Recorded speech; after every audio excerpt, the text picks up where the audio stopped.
He's always been there, ever since I can remember. Every time I went outside to play, I'd see him, lurking on the edge of my peripheral vision. He would always be still, staring at me, his cold, black eyes gazing into my face. He never used to come close to me, not when I was small. I would always see him across the street from my house, just standing there, watching me through the window. But that didn't last for long. As I grew older, he started to move. He seemed to get progressively closer every time I saw him, from across the street to the edge of the road, to the pavement, to my parents' car, to right outside my window, until he finally came inside the house. I was only 6 or 7 back then, and I was terrified. I was afraid to be on my own in my room. I developed terrible anxiety. I was afraid to enter the house, and I started getting night terrors. Nobody else knew why I was behaving so strangely. They couldn't see him. They didn't understand why I was so scared all the time. In the end, my parents took me to a doctor. He diagnosed me with severe separation anxiety and suggested that the shadow man I kept talking about was simply the result of an overactive imagination. I learned to keep my mouth shut after that, knowing that no one would believe me, and my parents stopped worrying. They thought everything was fine. I was about 11 when the shadow man started talking to me. I was used to him being there by then. I would often wake up to find him standing over my bed at night, or I would look in the mirror to see him standing behind me, but that didn't bother me so much anymore. He never hurt me or interfered with what I was doing. He would just watch, following me around wherever I went, lurking in the corner of my eye. I never felt safe around him, but I didn't feel in danger either. I knew he wouldn't go away, at least not for a while. So I started talking to him. I wanted to know why he was always there, why he would watch me for hours on end. He never really spoke back, at least not audibly, but if I asked him something or tried to talk, I could hear his response in my head. As time went on, we talked more and more. He seemed to know everything about me. He knew all about my friends and family, and if I asked him questions about them, he would always answer with pinpoint accuracy. He was never threatening back then, or harmful. He wasn't as scary as he used to seem. Slowly, without meaning to, I started to trust him.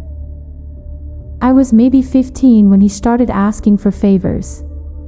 Well, not favors as such, but his knowledge came at a cost. It started off small, like, I'll tell you this if you talk to me for an extra hour. Or, I'll tell you this if you give me that.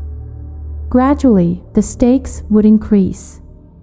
He gave me instructions, tasks that I had to do, rules that I had to live by. I knew I should have stopped, but my thirst for knowledge and curiosity was so strong that I agreed to his terms. With every piece of information he gave me, he made me more intrigued, more desperate to find out more. I didn't realize back then how powerful a hold he had over me. He was slowly weaseling his way into my confidence and into my mind. As the number of questions increased and the favors I asked for grew bigger, he gave me more and more tasks to complete. When I forgot to do them or did something wrong, he started punishing me. He would never touch me, but he could control me like a puppet, manipulating my limbs and only allowing me to speak his words. He would watch me like a hawk, waiting for me to slip up or make a mistake. Then as soon as he could, he would lead me into harming myself or even hurting others. He would burn my skin, give me headaches, trip me, make me throw up or black out.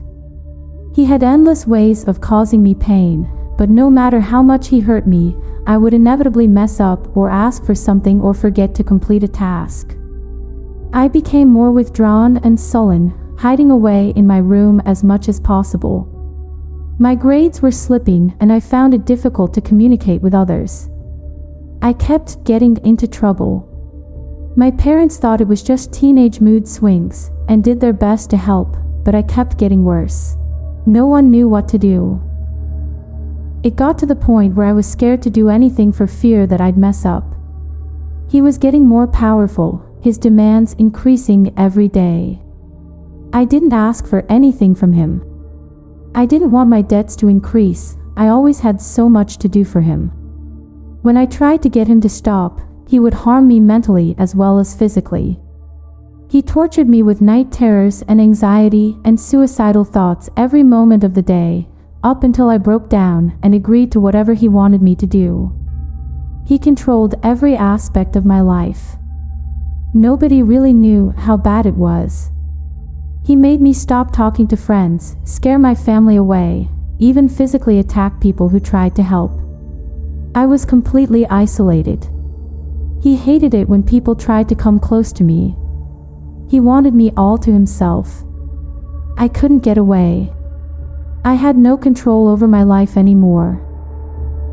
My breaking point came when I tried to get away from him. I couldn't take it anymore. I was in crippling pain every moment of the day. I had stopped talking completely. I wouldn't let anyone near me, and my whole body was scribbled with self-inflicted marks and scars of all shapes and sizes. I had no control of my body or mind.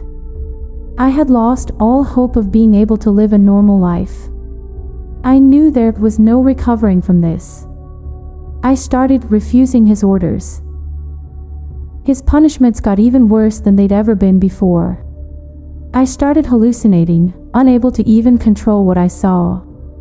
Visions of my worst fears would plague me day and night. An unrelenting sense of pure terror ran through every fiber of my being, and my whole body felt like it was burning, with indescribable amounts of pain. He took over my body completely, forcing me to act on his wishes. I prayed for the sweet release of death, but he wouldn't let me go. I was unable to live, yet unable to die. I was in my own personal hell. Then one day, it all stopped. I woke up, with tears of exhaustion rolling down my scarred, battered cheeks, expecting another day of endless psychological torture and unimaginable pain. I opened my eyes and took a shaky, rasping breath in, waiting to see him standing over my bed, or hear him give me his next command. But he wasn't there. I didn't know why he had left or for how long, but after I realized he was truly gone, I burst into tears of relief. I cried for days and days. I couldn't believe I was free. I found my parents and hugged them for hours, telling them I was okay, that everything was going to be fine. I didn't tell them about the shadow man. Who would believe me? I lived out the next few months with intense paranoia. Although he had gone, the damage he had done to my life would take many years to repair. I spent some time in a regular hospital, getting my self-inflicted wounds seen to, and a longer period in a psych hospital, rebuilding my life, learning how to live again.